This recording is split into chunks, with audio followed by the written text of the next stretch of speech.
Nadia dan Tasya dituding numpang hidup Sule. Natalie Holzer berang skakmat haters. Natalie Holzer dibuat marah dengan tudingan publik soal kedua adiknya Nadia dan Tasya. Diketahui, Nadia dan Tasya Holzer sempat hidup bersama Natalie Holzer di rumah mewah Sule. Hal ini memicu tudingan publik soal Nadia dan Tasya Holzer numpang hidup alias dibiayai Sule selama tinggal bareng. Natalie tahu tudingan tersebut tak terima lantaran memberikan pernyataan legit kepada hater tersebut. Lewat kolom komentarnya, Natalie membalas komentar dari netizen tersebut. Dengan tegas, Natalie menegaskan jika selama adiknya Nadia dan Tasya tinggal bareng di rumah Sule, semua biaya kehidupan Tasya dan Nadia menjadi tanggungan dari Natalie Holzer. Sebelumnya, tudingan adik Natalie yang disebut buat tak nyaman Putri Delina tinggal di rumah Sule kini menyeruak. Hal ini juga diduga membuat perselisihan antara Sule dan Natalie yang berujung gugat cerai. Kini, dalam video yang beredar, memperlihatkan ada perjanjian nikah yang dibuat oleh Natalie dan Sule untuk menerima adik-adiknya.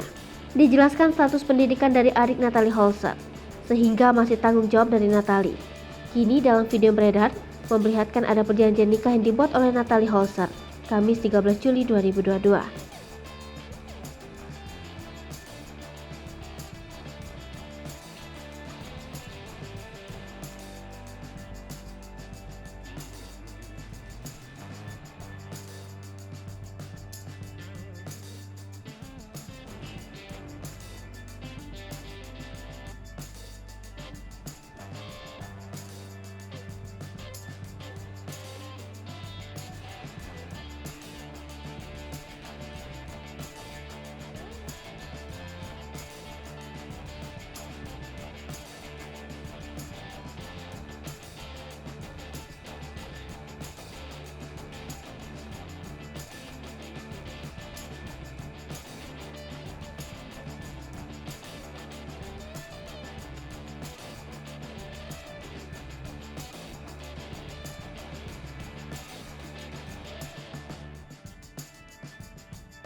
Hai pemirsa Sri Popo TV, jangan lupa komen, like, dan subscribe, serta tonton terus berita-berita terupdate lainnya ya.